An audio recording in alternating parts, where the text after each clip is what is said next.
ঋষির বাড়ি কালো কাপড়ে ঢেকে দিলেন পরিবেশবাদীরা। পরিবেশ বান্ধব জ্বালানি নীতিকে পাশ কাটিয়ে উত্তর সাগরে তেল ও গ্যাস অনুসন্ধানের অনুমতি দেওয়ায় যুক্তরাজ্যের প্রধানমন্ত্রী ঋষি সুনাকের ব্যক্তিগত বাসভবন কালো কাপড়ে ঢেকে দিয়েছেন পরিবেশ কর্মীরা।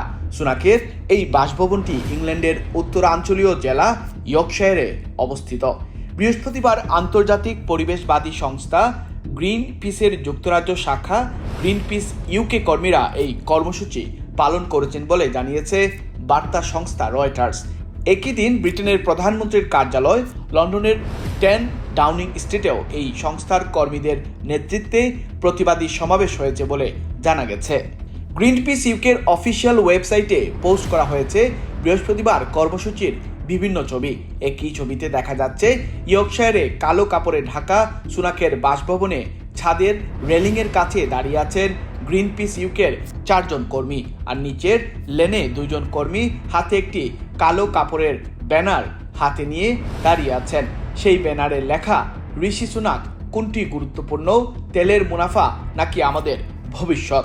সকাল 9টার দিকে গ্রিন পিস ইউকের ওয়েবসাইটে পোস্ট করা হয় এই ছবি। তারপরও অন্তত 2 ঘন্টা সেখানে অবস্থান করেছেন প্রতিবাদকারীরা। পরে ইয়র্কশায়ার পুলিশ এসে তাদের সরিয়ে দেয়। উল্লেখ্য, পশ্চিমা অন্যান্য দেশের মতো যুক্তরাজ্যের পরিবেশবাদী সংগঠনগুলো দীর্ঘদিন ধরে সরকারিভাবে পরিবেশ বান্ধব জ্বালানি নীতি গ্রহণের দাবি জানিয়ে বিভিন্ন কর্মসূচি পালন করে আসছিল।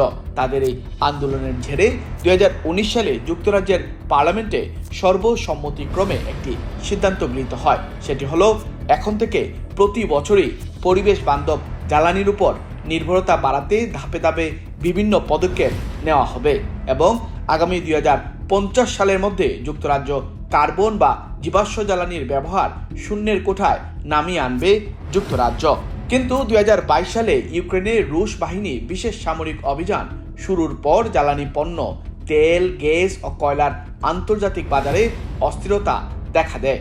রাশিয়ার জ্বালানি পণ্যের উপর নিষেধাজ্ঞা দেওয়ায় বিশ্বের অন্যান্য দেশের মতো যুক্তরাজ্যেও কয়েক গুণ বৃদ্ধি পায় বিদ্যুৎ এবং জ্বালানি তেলের দাম। জ্বালানি পণ্যের এই মূল্যস্ফীতির ব্যাপক প্রভাব পড়ে যুক্তরাজ্যের দৈনন্দিন জীবনযাত্রার উপর। সবচেয়ে বেশি সংকটে পড়েন দেশটির সীমিত আয়ের লোকজনেরা। বিভিন্ন সরকারি বেসরকারি জরিপে দেখা গেছে জ্বালানির মূল্য বৃদ্ধির কারণে 3 বেলার খাদ্য কেনার সামর্থ্য নেই এমন লোকজনের সংখ্যা বাড়ছে যুক্তরাজ্যে।